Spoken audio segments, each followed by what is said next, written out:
Cheating or plagiarizing is frowned upon. If you get caught copying and pasting someone else's words and then passing them as your own in high school or higher education context, you risk failing the class or worse. But it hasn't always been the case.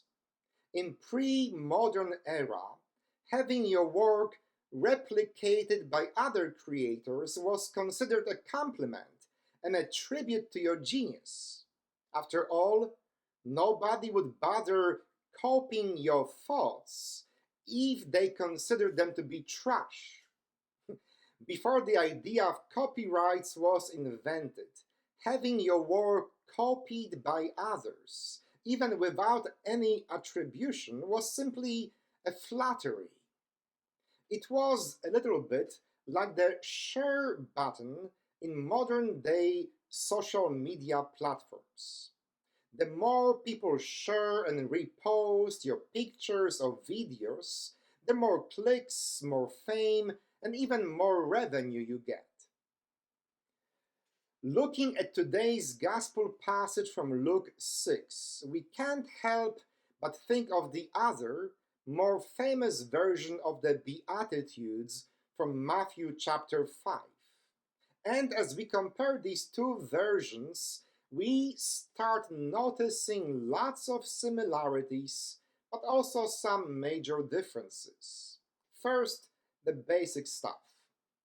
While Matthew has 8 Beatitudes, Luke has 4 and 4 woes. Matthew has Jesus preach from the mount, while Luke's Jesus comes down from the hill and stands on a stretch of level ground. Luke's Beatitudes are direct and quite easy to understand, while Matthew's version sounds more metaphorical and highly spiritualized. Luke's Jesus says, "Blessed are the poor," while Matthew's version says, "poor in spirit." Luke says, "Blessed are the hungry," while Matthew has, "Blessed are those who hunger and thirst for righteousness."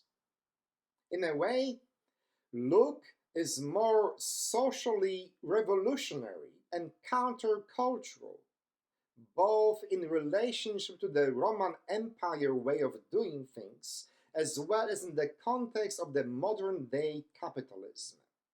Matthew, on the other hand, could be read out loud in the emperor's court or on billionaire's yacht without causing too much moral discomfort. After all, billionaires can be poor in spirit as much as the average Joe. There is no doubt then that Matthew and Luke were both looking at the same, let's call it, cheat sheet, but twisting it in order to fit their own agendas. They were both plagiarizing, but with some edits and customization. Okay then, from whom or at what document were they both looking before claiming it is their own? Most Bible scholars agree today that before any of the 4 canonical Gospels were composed, between the year 70 and 100 AD, teachings of Jesus were first preserved in oral form, repeated from mouth to mouth, from one prayer gathering to another. Then, as the eyewitnesses were aging, a collection of quotes or sayings of Jesus was most probably created in a written form. Such a hypothetical document did not contain any narrative, but instead would simply list the most famous and later repeated by Mark, Matthew, and Luke sayings of the Lord. And since most of the early biblical scholarship was done in German language, this source document was called Die Quelle, which literally means the source material. Hence, If you open any respected biblical commentary, you will find countless references to the Q document, which always points to that one thing that Mark, Matthew, and Luke were plagiarizing from. If we suspend for a moment our modern day condemnation of plagiarism, we discover a beautiful and even sacred process taking place here. The message of Jesus, or the encounter with the risen Christ, invites us to implement and apply to our own lives for our own needs in a way that makes sense to us. For the Christ of faith does not require of us some uniformity nor agreement on every single detail. The diversity of expressions is not, in my opinion, an Achilles heel of Christianity, but its strength and timeless appeal.